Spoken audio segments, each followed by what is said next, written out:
bunga akan layu di mama waktu. Namun, ilmu yang disemai oleh seorang guru akan terus mekar sepanjang hayat. Assalamualaikum warahmatullahi wabarakatuh. Saya Nurul Hanan binti Muhammad Hafzah dan saya Falisha Afina binti Muhammad Fazli. Kami dari Sekolah Menengah Islam Al-Amin Kemaman. Dalam video ini, kami akan mempersembahkan sebuah gubahan bunga yang bertemakan Hari Guru. Jom kita mulakan. Bahan-bahan yang kami akan gunakan ialah bunga plastik yang kombinasi pelbagai warna, span bunga, gabus, tapak gubahan bunga, lampu LED, tali nylon lut sinar, buku, lidi, kad Hari Guru, rebeng, origami dan batang kayu. Bagi peralatan pula, kami menggunakan gam tembak, gunting, pisau dan selotip.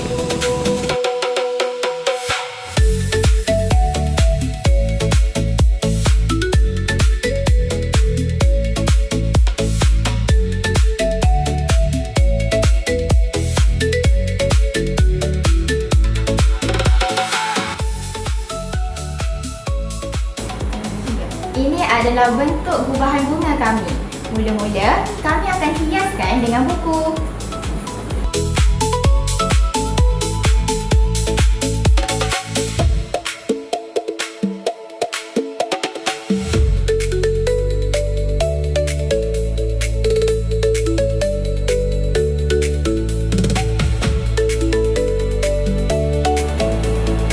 Seterusnya, kami akan susun bunga pada bahagian bawah dan pada bahagian buku.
Seterusnya, kami akan buat pada bahagian pokok.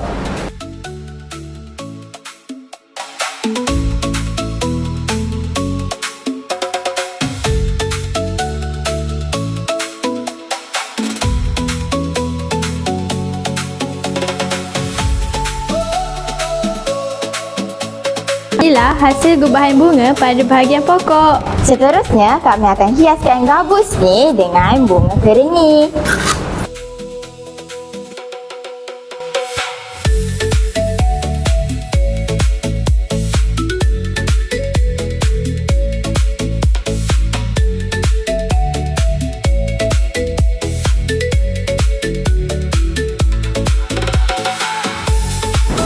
Ini adalah hasil gubahan bunga kami.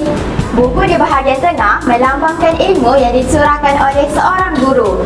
Hati ini pula melambangkan kasih sayang, penghargaan dan keikhlasan kepada guru. Bunga-bunga pelbagai warna melambangkan keceriaan, harapan dan perkembangan ilmu. Susunan bunga di bahagian pokok pula melambangkan ilmu yang terus berkembang dan menjulang tinggi, menunjukkan hasil didikan guru. Itu sahaja daripada kami. Sekian, terima kasih.